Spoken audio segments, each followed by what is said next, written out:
चलिए दोस्तों, तो हमें पता है कि किसी चीज़ को पढ़ने से ज़्यादा अगर उस चीज़ को सुना जाए तो वो हमें जल्दी याद होती है। ठीक है, अगर आपने क्या है किसी चैप्टर को पढ़ा है तो 100% अगर आप उसके क्या लगा लेते हैं, MCQ लगा लेते हैं, है ना। इंपॉर्टेंट क्वेश्चन को क्या ऑप्शन वाइज उसको सॉल्व कर लेते हो, आपको वो चीज़ क्या हो जाती है, हमेशा के लिए याद हो जाती है। तो हम अपने चैनल पर क्या कराते हैं, आपको डेली इंपॉर्टेंट जो GK की सीरीज़ होती है MCQ वो प्रोवाइड कराते हैं। अगर आपने हमारे चैनल को सब्सक्राइब नहीं किया तो पहले चैनल को सब्सक्राइब कर लें, और जो भी आपके दोस्त क्या कर रहे हो, एग्ज़ाम की तैयारी कर रहे हैं, तो उन तक ये वीडियो पहुंचाना ना भूलिएगा। ठीक है, चलिए बढ़ते हैं पहले क्वेश्चन की ओर। तो पहला क्वेश्चन देखिए, पहला क्वेश्चन है तोमर वंश के किस शासक ने इब्राहिम लोदी के साथ संघर्ष किया था। चलिए, तो ऑप्शन क्या रहेगा, सूरज सेन, विक्रमादित्य, वीर सिंह और मान सिंह। तो इनमें से ऑप्शन नंबर जो दूसरा है वो क्या रहेगा, हमारा सही रहेगा। विक्रमादित्य जो उज्जैन के राजा थे, उन्होंने क्या किया था, इब्राहिम लोदी के साथ संघर्ष किया था। चलिए अगले क्वेश्चन पे बढ़ते हैं।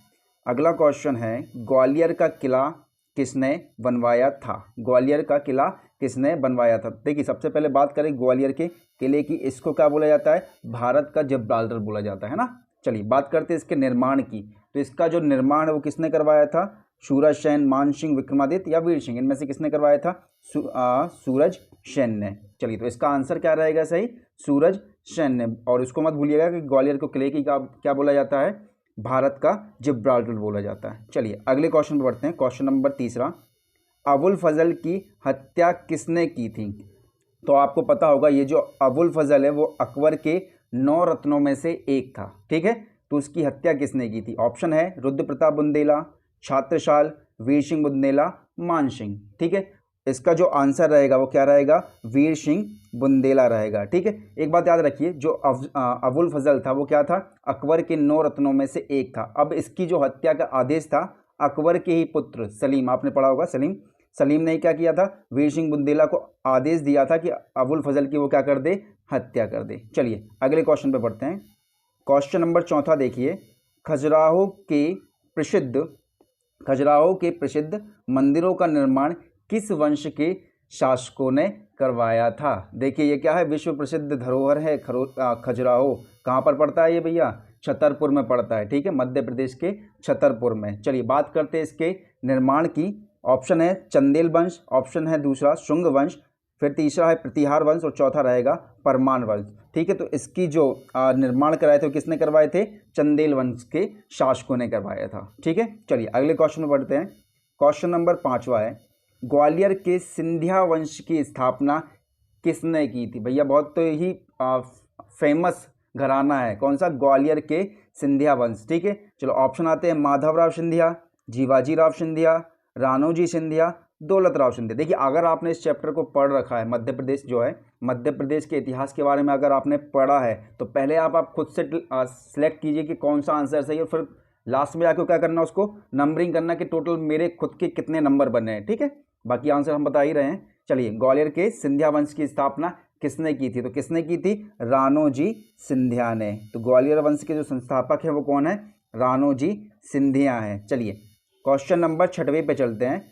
1857 के विद्रोह में, 1857 के विद्रोह में प्रदेश में सबसे पहले विद्रोह कहाँ हुआ, तो मध्य प्रदेश में कहाँ हुआ था। हमें पता है कि 1857 की जो क्रांति हुई थी सबसे पहले कहाँ से हुई थी, बैरकपुर छावनी से हुई थी ना, उत्तर प्रदेश में। मंगल पांडे ने इसको क्या किया था, शुरुआत किया था। बात करते हैं मध्य प्रदेश में इसकी शुरुआत कहाँ से हुई थी, तो ऑप्शन है पहला क्या, नीमच छावनी, दूसरा है लश्कर छावनी, तीसरा है सतना छावनी और चौथा है रायगढ़ छावनी। तो इसका जो सही आंसर है वो कौन सा रहेगा, नीमच छावनी। तो मध्य प्रदेश में कहाँ से विद्रोह चालू हुआ था 1857 का, नीमच छावनी से। चलिए अगले क्वेश्चन में बढ़ते हैं। चलिए 7वां क्वेश्चन है, किस सिंधिया शासक ने अपनी राजधानी उज्जैन से ग्वालियर स्थानांतरित की थी। चलिए ऑप्शन है महादजी सिंधिया, जीवाजीराव सिंधिया, माधवराव सिंधिया और दौलतराव सिंधिया। तो ऑप्शन नंबर 7वें का आंसर क्या रहेगा, दौलतराव सिंधिया, जिन्होंने क्या किया था, उज्जैन से ग्वालियर को क्या बनाया था, सबसे पहले अपनी राजधानी बनाया था। चलिए अगले क्वेश्चन में बढ़ते हैं।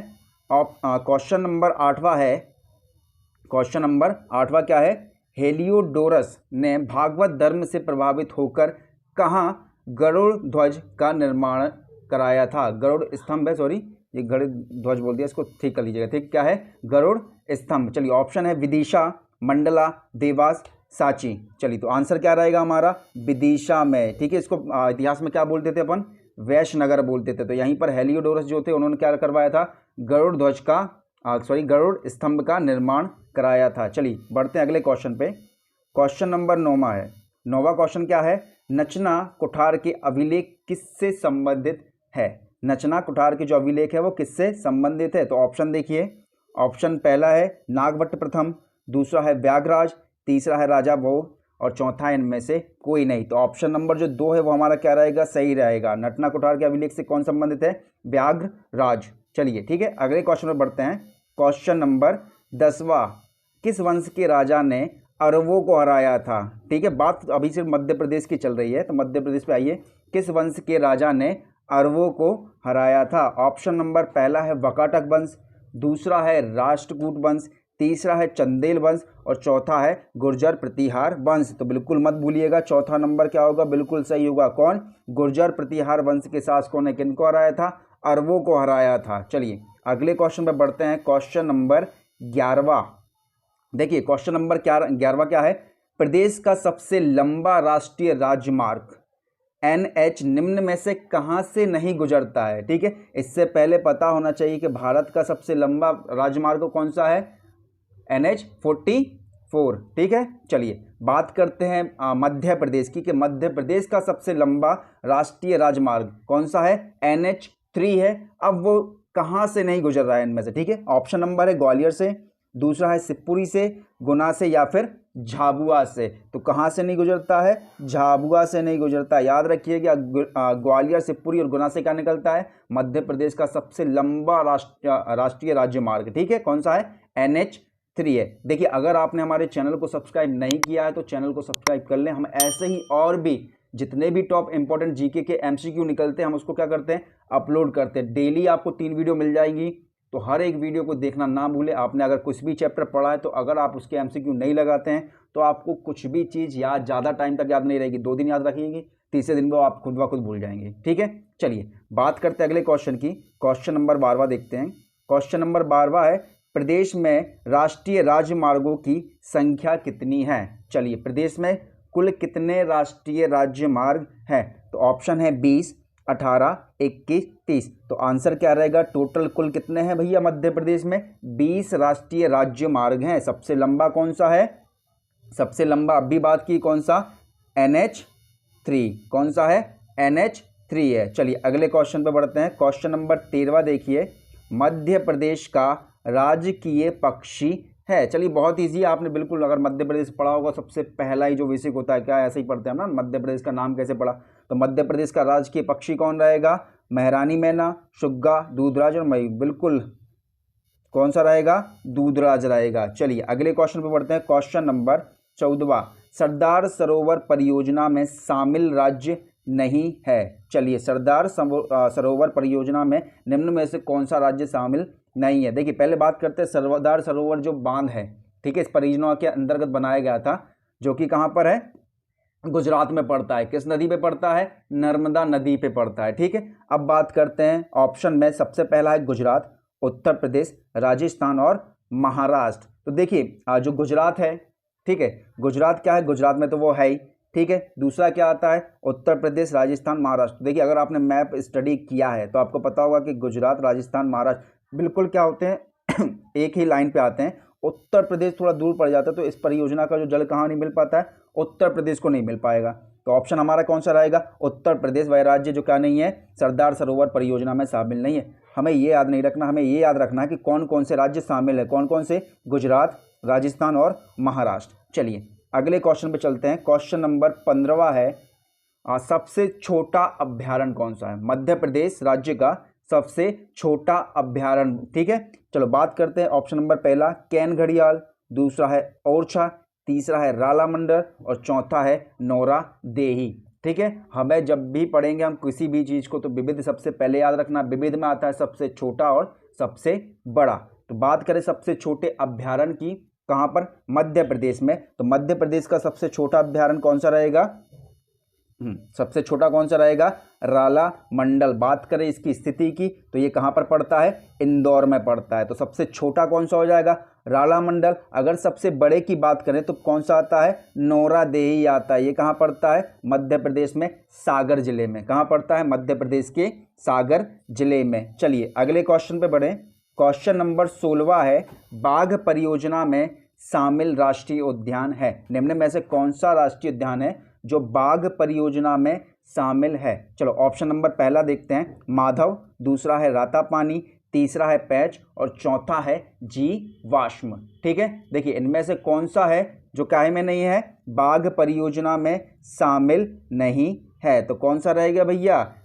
चलिए आंसर क्या रहेगा हमारा? जीवाश्म। इसमें किस चीज़ में शामिल नहीं है? बाघ परियोजना में शामिल नहीं है। इसके अलावा माधव, रातापानी और पेंच, ये किस में शामिल है? बाघ परियोजना में शामिल है। चलिए अगले क्वेश्चन पर बढ़ते हैं। क्वेश्चन नंबर 17वां क्वेश्चन क्या है? वेतवा नदी का जो उद्गम है, वेतवा नदी का जो उद्गम है कहाँ से होता है? चलिए ऑप्शन नंबर पहला विदिशा, दूसरा सांची, तीसरा रायसेन और चौथा होशंगाबाद। देखिए बात करें इसके उद्गम की तो इसका जो उद्गम है वो कहाँ से होता है? रायसेन से होता है। तो वेतवा नदी का उद्गम कौन सा है? रायसेन में। पूछा जाता है इसके किनारे पर स्थित शहर, तो इसके किनारे पर स्थित शहर कौन सा हो जाएगा? विदिशा हो जाएगा। ये भी आपको याद रखना है। और याद रखना है कि बेतवा नदी को ही क्या बोला जाता है? मध्य प्रदेश की गंगा। अब वो उसमें नहीं बोलेंगे मध्य प्रदेश की गंगा, वैसे कौन है? नर्मदा नदी को बोला जाता है। प्रदूषण के मामले में मध्य प्रदेश की गंगा किसको कहा जाता है? वेतवा नदी को कहा जाता है। चलिए 18वें क्वेश्चन की बात करते हैं। मालवा के पठार की सर्वोच्च चोटी कौन सी है? चलिए ऑप्शन है जानापाव, ऑप्शन दूसरा है सिगार, तीसरा है धूपगढ़ और चौथा है सिद्ध बाबा। तो इसका जो आंसर रहेगा वो क्या रहेगा? शिगार। ठीक है, तो मालवा के पठार की सबसे ऊंची चोटी कौन सी है? सिगार चोटी है। ठीक है, चलिए अगले क्वेश्चन पर बढ़ते हैं। क्वेश्चन नंबर 19वां, जनसंख्या की दृष्टि से सबसे बड़ा नगर कौन सा है? मध्य प्रदेश में जनसंख्या की दृष्टि से सबसे बड़ा नगर कौन सा है? ऑप्शन पहला रहेगा भोपाल, दूसरा रहेगा इंदौर, तीसरा रहेगा ग्वालियर, चौथा रहेगा जबलपुर। तो हमें पता है कि भैया सबसे ज़्यादा जो जनसंख्या निवास है कहाँ पर करती है? मध्य प्रदेश की कौन से ज़िले में? इंदौर ज़िले में क्या है? सबसे ज़्यादा जनसंख्या है। बात करें भाई मध्य प्रदेश की राजधानी तो कौन है राजधानी? भोपाल है। ठीक है, ग्वालियर को क्या कहा जाता है? भारत का जिब्राल्टर कहा जाता है। और जबलपुर में क्या है भैया? इसको बोला जाता है न्यायिक राजधानी। ठीक है, तो न्यायिक राजधानी कौन सी हो जाएगी? जबलपुर हो जाएगी। राजधानी क्या हो जाएगी? भोपाल। और जनसंख्या की दृष्टि से सबसे बड़ा नगर की बात करें तो कौन बन जाएगा? इंदौर बन जाएगा। तो इंदौर क्या रहेगा? इस क्वेश्चन का आंसर रहेगा। चलिए बात करते हैं लास्ट क्वेश्चन की। तो लास्ट क्वेश्चन क्या है? 1 नवंबर 1956 को मध्य प्रदेश में कुल कितने जिले थे? ठीक है, चलिए जब क्या हुआ था? मध्य प्रदेश का गठन हुआ था। कब हुआ था? 1 नवंबर 1956 को। तो उसमें कितने जिले थे? तो ऑप्शन पहला है 41, दूसरा 45, तीसरा 43 और चौथा है 61। तो हमें पता है कि जब मध्य प्रदेश राज्य का गठन किया गया था तो कितने जिले उसमें जोड़े गए थे? 43 जिले उसमें जोड़े गए थे।